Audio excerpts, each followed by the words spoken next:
Allora, dobbiamo dare con il direttore anche un'occhiata al settore della pesca, perché fa sempre parte del grande settore di vostra competenza. Ed è un settore abbastanza dinamico, diciamo così, fatto di persone che comunque hanno delle istanze ben precise, e anche questo ambito sta soffrendo. Leggiamo prima il messaggio: mi sono attrezzato con un mio orto e sono felice. Voi sindacato dovreste insegnare sempre di più il valore dei prodotti agricoli e come ottenerli. Ne guadagnerebbe tutta la filiera, perché sapremmo riconoscere i buoni prodotti locali. E questa è signora ha perfettamente ragione. Dobbiamo valorizzare, dobbiamo cercare, ma guardi, adesso stiamo facendo anche dei progetti con l'Università di Padova in cui cercheremo all'interno di questi progetti della valorizzazione dell'orto anche all'interno degli appartamenti, e quindi anche non solo sulle aree rurali, diciamo, oppure sulle aree in cui vi è la possibilità della coltivazione di orti o di orto familiare, ma anche all'interno degli appartamenti con dei studi particolari. Si fa orto anche all'interno delle proprie nostre famiglie, quindi cerchiamo di valorizzare questa mentalità del prodotto genuino, del prodotto proprio, per far sì che anche i consumatori, ma soprattutto anche quelli che vivono nelle città e vivono nei centri urbani, hanno la possibilità di fare il proprio orto e quindi di mangiare il proprio prodotto agricolo. Non galline. Un po' le galline, guardi, è un po' difficile le galline, però sull'orto ci arriviamo, e quindi penso che sull'orto sia una bella risposta che diamo anche ai nostri. Assolutamente sì. Pesca, come sta andando? Anche loro hanno un rincaro del gasolio, anche loro hanno delle problematiche. Ma guardi, facciamo un attimo il punto della situazione della pesca. 650 sono le imbarcazioni in nostro Veneto, una delle prime marinerie d'Italia, 3200 sono i pescatori, i 7000 sono gli occupati, un po' un valore aggiunto di circa, più o meno, insomma, un valore di produzione che si aggira intorno ai 200 milioni di euro. Oggi il settore della pesca, soprattutto il settore lagunare nostro, soffre di una grande difficoltà causata dalle alte temperature, perché le alte temperature creano quei sistemi anche all'interno della laguna, che aumenta la temperatura e aumenta anche la salinazione del sale del mare, creando difficoltà nei nostri allevamenti di vongole. Gli allevamenti di vongole sono il 40% della produzione totale del Veneto. 40%? Caspita, sì, quelle vongole sì. E quindi su questo oggi il problema dei nostri pescatori e allevatori, è quello di andare alla ricerca di quei luoghi specifici in cui questi problemi non ci sono, e guardi, è un grosso problema. È un grosso problema perché oggi molti nostri allevatori di vongole e anche di pesce vanno alla ricerca di quei posti sicuri per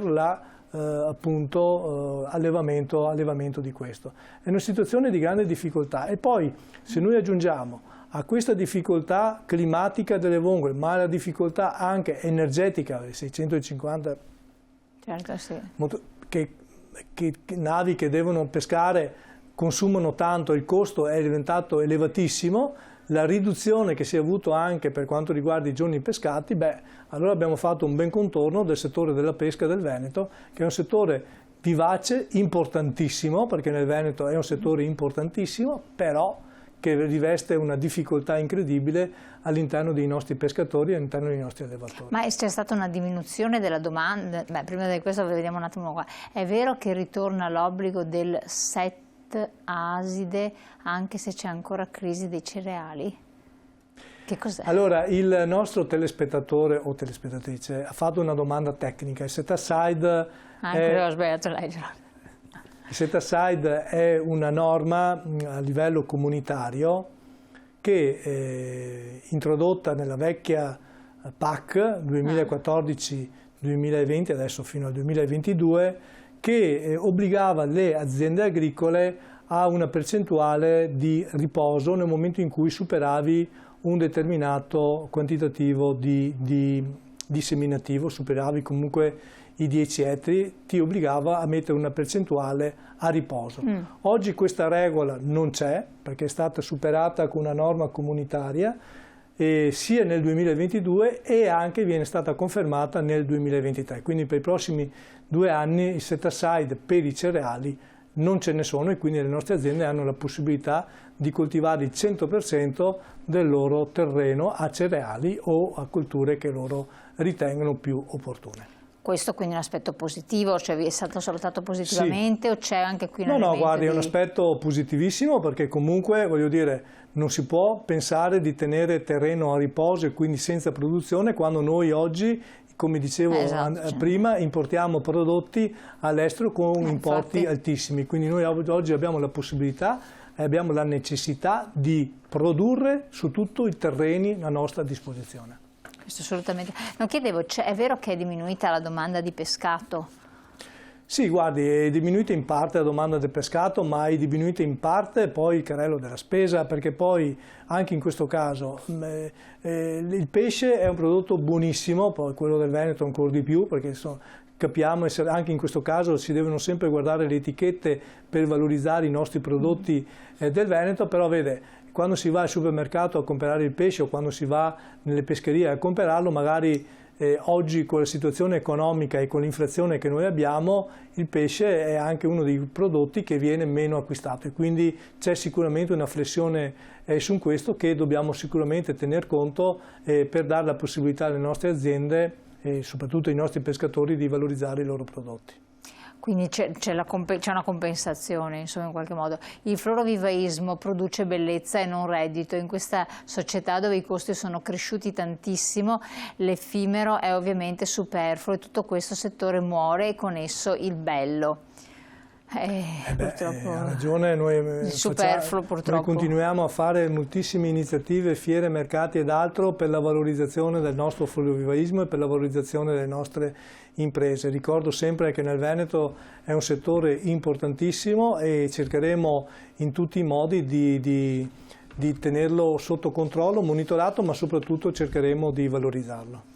Ci sono tante altre questioni all'ordine del giorno, però un'altra questione che è pesantissima è il discorso della manodopera agricola che periodicamente ritorna perché non c'è stata, c'erano i voucher non sono ritornati se non sbaglio. Guardi, adesso per fortuna qualche gruppo politico mi sembra di capire nei contatti che abbiamo avuto preelettorali, ma speriamo che le promesse vengano mantenute, ci sia l'introduzione di voucher, o meglio l'introduzione della semplificazione, perché il voucher dava questo senso, cioè il voucher dà la possibilità, spieghiamo in 2 secondi ai nostri telespettatori, il voucher dà la possibilità alle aziende agricole di avere manodopera in maniera molto leggera, semplificando molto a chi? Soprattutto ai disoccupati, ai studenti e ai pensionati.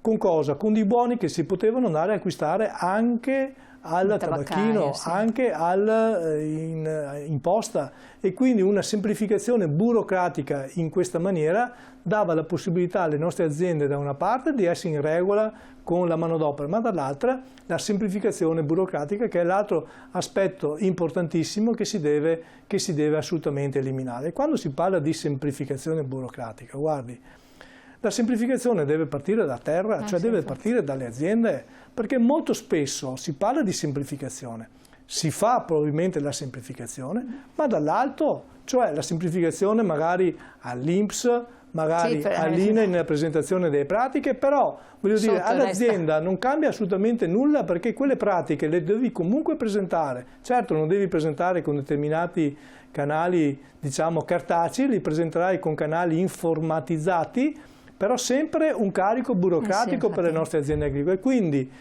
sburocratizzare vuol dire eliminare alla base la carta e la comunicazione a questi istituti. Siamo giunti al termine, dovevamo parlare anche, c'è la questione delle pensioni minime che sono un problema in agricoltura, ma soprattutto la legge 157 del 92 sulla fauna selvatica. Ancora lì, ma ne parliamo la prossima volta perché il tempo non è più a disposizione. Allora, ci saranno prossime iniziative anche sul territorio da parte delle associazioni di categoria che sono molto importanti, da parte della CIA del Veneto, della CIA di Padova, insomma informatevi, guardate il sito e poi rivolgetevi naturalmente agli sportelli della CIA presenti per avere tutte le delucidazioni, le informazioni, anche le eventuali agevolazioni che possono essere previste o i bandi che stanno uscendo che sono molto importanti. Battuta di chiusura, Maurizio Antonini? Battuta di chiusura: dobbiamo tenere le file diritte, dobbiamo tenere la schiena diritta e la situazione è difficile su tutti quanti i comparti, dobbiamo dare risposte concrete. Noi, il settore agricolo, è una risposta che dobbiamo dare, ma soprattutto un lavoro importante che dobbiamo fare è quello della produzione dei nostri prodotti agricoli, soprattutto dell'alimentazione ai nostri cittadini. Quindi su questo noi ci siamo, valorizziamo i nostri prodotti, valorizziamo le nostre aziende agricole e il territorio. Grazie direttore CIA Veneto Maurizio Antonini di essere stato qui con noi, grazie a voi telespettatori di aver partecipato con i vostri messaggi e di averci seguito. Continuate a scriverci anche le mail che poi sollecitati da voi noi daremo vita a degli approfondimenti in studio con i nostri esperti. Buon proseguimento.